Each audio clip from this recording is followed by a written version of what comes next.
The chilling story of Hereditary begins with death. An elderly woman named Ellen Lee has just passed away. Her funeral is quiet but unsettling. Her daughter Annie stands beside the coffin, staring at the lifeless body. Annie feels grief, but also relief.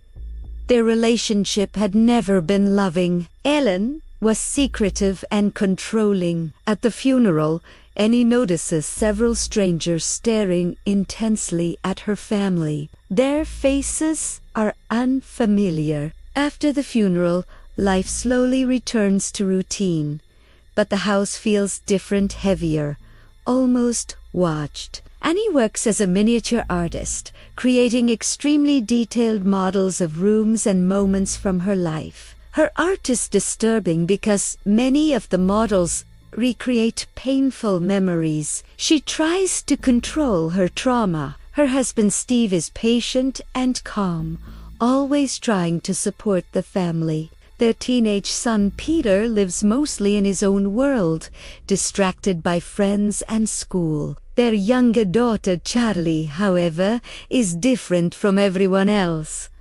Charlie rarely talks. She spends her time cutting the heads off birds and building strange toys from their body. Whenever she is nervous or thinking deeply, she makes a strange clicking sound with her tongue. At a grief support group, Annie finally opens up about her family's disturbing past. She explains that mental illness has haunted her family for generations. Her father starved himself to death during a psychotic episode. Her brother once accused their mother of trying to put people inside his body before committing suicide. Because of this history, Annie has always feared that something inside her family is deeply broken. Not long after Elon's death, tragedy strikes again. Peter plans to attend a high school party. Annie insists he take Charlie with him, so she won't stay home alone. At the party,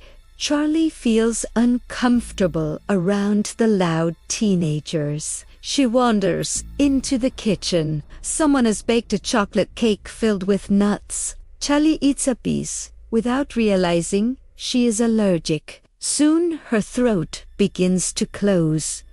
She cannot breathe. Peter panics and rushes her to the car. He drives as fast as he can toward the hospital, while Charlie struggles for air in the back seat. In desperation, Charlie sticks her head out of the car window trying to breathe.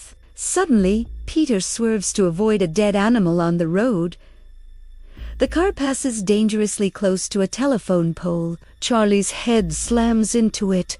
The impact instantly decapitates her. Peter sits in the driver's seat, frozen in shock. His mind cannot process the horror behind him. In complete trauma, he slowly drives home and parks the car. He walks inside and goes to bed. The next morning, Annie goes outside to leave for work. She finds Charlie's body in the back seat. Her screams of grief echo through the neighborhood. From that moment on, the family begins to collapse. Annie becomes overwhelmed with unbearable grief. Peter is consumed with guilt but cannot bring himself to talk about what happened. Steve desperately tries to keep the family from falling apart.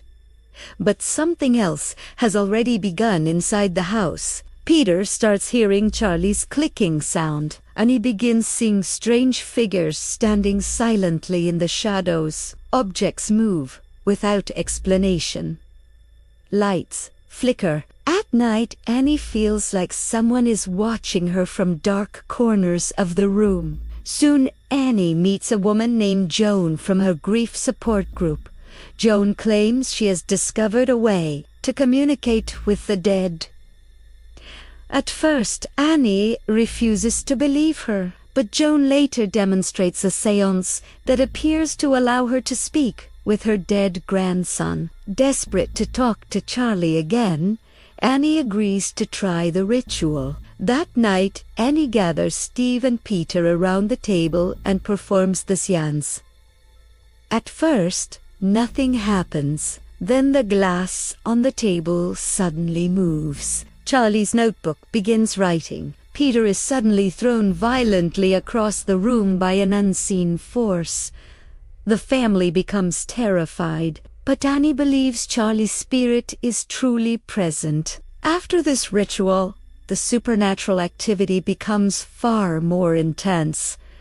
Peter begins seeing disturbing visions. He sees Charlie standing in dark corners with her head missing. He sees her decapitated head crawling with ants. Meanwhile, Annie discovers a box of her mother's hidden belongings in the attic. Inside, she finds photographs of Ellen surrounded by strange people. She finds books describing an ancient demon king named According to the texts, Paimon is a powerful king of hell who grants wealth, knowledge, and power, but he must inhabit the body of a male human host. Annie slowly realizes something horrifying. Her mother, Ellen, had been part of a secret cult. Even worse, Annie begins to suspect that her entire family had been part of the ritual. Charlie had not been a normal child. She had been the first vessel meant to carry, but because she was female, the demon could never fully take control. Now the cult needs a new host. Peter.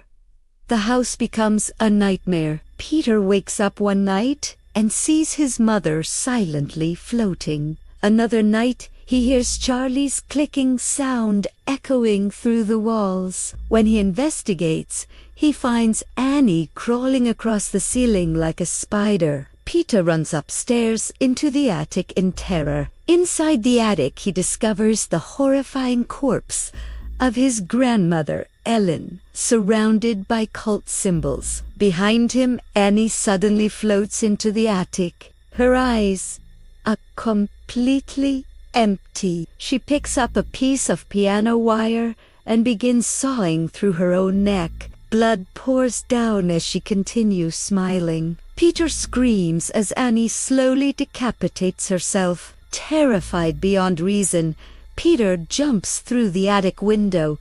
He crashes onto the ground below. Moments later, he wakes up. A strange glowing light floats down from the treehouse and enters his body. Peter slowly stands up, but he is no longer himself. He walks silently toward the treehouse. Inside the treehouse stand several members of Elon's cult.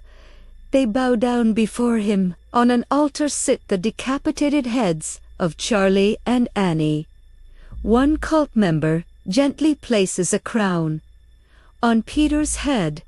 They begin chanting, "Hail Paimon! Hail the King!" The horrifying truth is finally complete. Everything that happened was carefully planned by the cult. The entire family had been manipulated and sacrificed so the Demon King could finally enter the human world. Peter is no longer Peter. He is now Paimon, King of Hell.